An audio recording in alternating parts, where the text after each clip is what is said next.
Hey guys, welcome in the second guide. In the first one we talked about the movements that can help you in your skill panel to limit the death or to achieve a 1v2 or 1v3.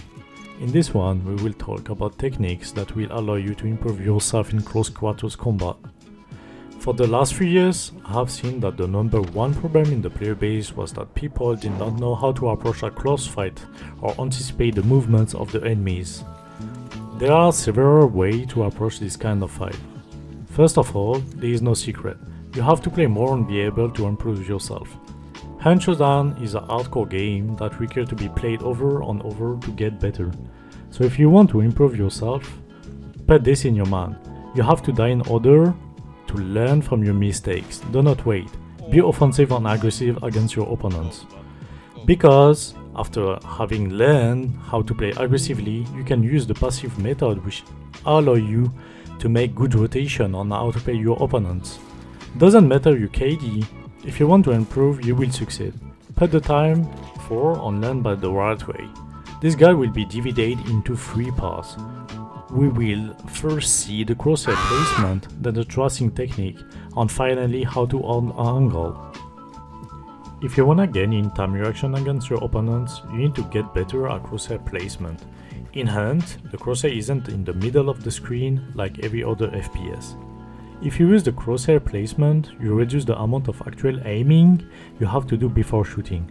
When you know how to use your crosshair, doesn't matter the weapons, you will see that the hunters will run into it. It means that if an enemies appear in a corner that you are holding with the crosshair, all you have to do is left click. You gain time reaction, positioning, and learn how to headshot someone without seeing him because you know how to aim at the hard level of a hunter in Hunt Showdown. For the tracing technique, it's in the continuity of the crosshair placement. Only instead of doing it in high fire, you do it with aiming downside. You need to use and coordinate your movements at the same time as you move your mouse. You literally aiming the edge of the corner while putting yourself in the next one, I explain. If you came up against someone, your ADS will be already on the head without adjusting. If you progress in a 2-side corners, you will be able to see through the wall for the pre-aiming or pre-fire, or you can call it a pixel peek. That technique is very powerful because you literally give to your enemy no time to react.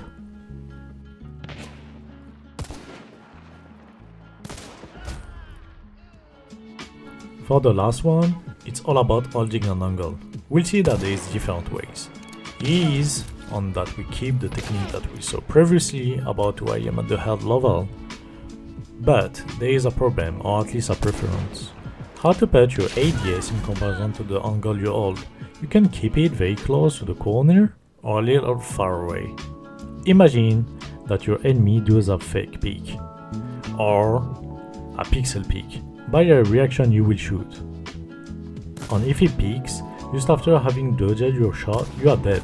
After all, you are the one who must anticipate what kind of opponents you are up against and anticipate whether they will actually peek or try to get you to play in order to gain the advantage.